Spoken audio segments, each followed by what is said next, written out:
Assalamualaikum, nama saya Dina binti Fadzil dan saya akan cakap pasal introduksi dan objektif untuk video ini. Jadinya saya akan start dengan introduksi. Interaksi antara tamadun bermaksud pertemuan kebudayaan dan kemajuan sesuatu bangsa yang bertamadun. Lebih jelas lagi, tamadun dapat didefinisikan sebagai bangsa yang beradab, bersopan santun dan berkemajuan.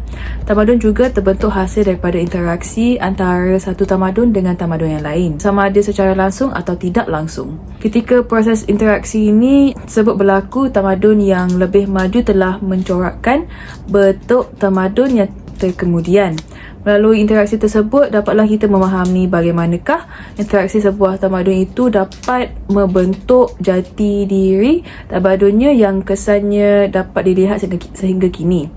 Dan sekarang saya akan cakap pasal 3 objektif kami untuk video ini, untuk assignment juga. 1. Menerangkan asas-asas sejarah perkembangan interaksi antara kaum untuk yang wujud dalam Malaysia. Nombor 2. Menguraikan tentang ciri-ciri bersamaan kaum utama yang wujud dalam Malaysia. Dan ketiga, menjelaskan tentang kesan interaksi antara kaum utama yang wujud dalam Malaysia dalam mempengaruhi kehidupan masyarakat pada masa kini. Terima kasih. Hai, Assalamualaikum. Nama saya Nur Aqilah binti Romeli dan saya akan menjelaskan surah tentang literature atau lebih dikenali sebagai literature review. Jadi dalam topik ini, pada kajian terdahulu, Muhammad Khairuddin 2005 telah menjelaskan bahawa perkataan tamadun bermakna keluhuran, kemunian dan perlakuan yang berbudi dalam budaya manusia. Manakala menurut Chandra Muzaffar 2002, beliau menjelaskan perkataan tamadun sering dikaitkan dengan pembangunan ataupun perkembangan sesebuah masyarakat melalui pencapaian tinggi dalam sains dan teknologi. Menurut beliau lagi, pentarifan tamadun yang lengkap haruslah digabungkan dengan kedua-dua perkara, iaitu keluhuran ataupun kehalusan budi pekerti dan pembangunan pembandaran ataupun penempatan. Itu sahaja daripada saya. Sekian, terima kasih. Assalamualaikum, hai, nama saya Safi Sakina dan untuk bahagian analisis, soalannya ialah berapa ramai responden yang kami telah menemu bual. Di dalam grup saya terdapat 7 orang ahli dan kami telah menemu bual 6 responden.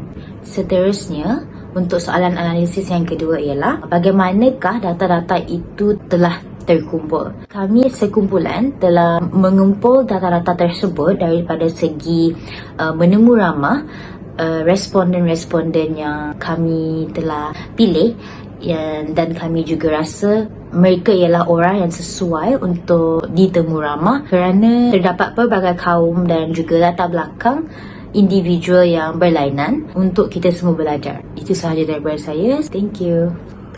Salam sejahtera, nama saya Felicia John. Mubual kami dijalankan di pelbagai lokasi. Contohnya di dalam kawasan MSU dan sekitar Shah Alam. Contohnya Hana dan Kila menemu bual responden mereka di Stadium Shah Alam. Seterusnya, responden kami merangkumi daripada pelbagai responden yang datang dari latar belakang yang berbeza. Contohnya, saya sendiri, saya telah menemu bual seorang rakan saya dan dia berasal dari Sarawak, dia berbangsa Bidayu. Jadi, dengan adanya pelbagai responden daripada pelbagai latar belakang kaum dan agama, contohnya, dia dapat membahagi pelbagai ilmu pengetahuan dan perspektif dari secara individu. Terima kasih. Assalamualaikum dan salam sejahtera. Nama saya Hana Khadilah binti Safi'i dan saya akan terangkan tentang 3 soalan yang kami pilih untuk diajukan kepada responden. Jadi untuk soalan pertama, bagaimanakah interaksi antara pelbagai tamadun mempengaruhi hubungan masyarakat majmuk di Malaysia? Soalan kedua ialah apakah makanan kegemaran kamu dari kaum dan budaya lain? Dan soalan terakhir ialah apa yang boleh dilakukan untuk mempromosikan interaksi budaya yang positif dalam masyarakat majmuk di Malaysia? Seterusnya, saya akan membincangkan jawapan dari kesemua responden untuk soalan pertama.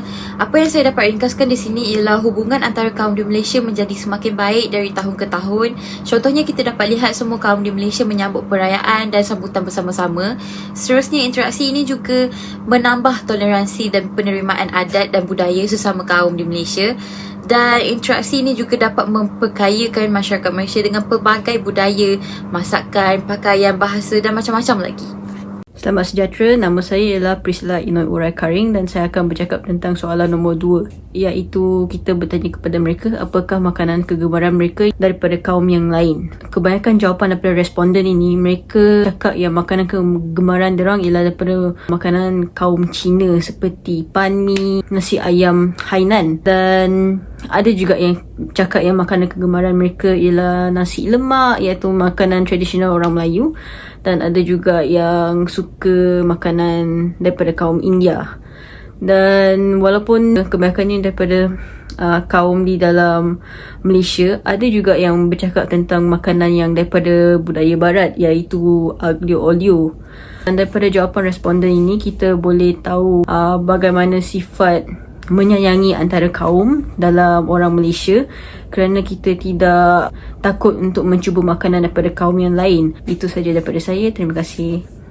Assalamualaikum dan selamat sejahtera. Saya Auni Kastina dan saya akan membicarakan tentang soalan yang ketiga, iaitu apa yang boleh dilakukan untuk mempromosikan interaksi budaya yang positif dalam masyarakat majmuk di Malaysia. Kebanyakan daripada responden menjawab pelbagai inisiatif di media sosial seperti di TikTok, Facebook, Instagram dapat dilakukan untuk mempromosikan interaksi budaya yang positif dalam zaman yang moden ini.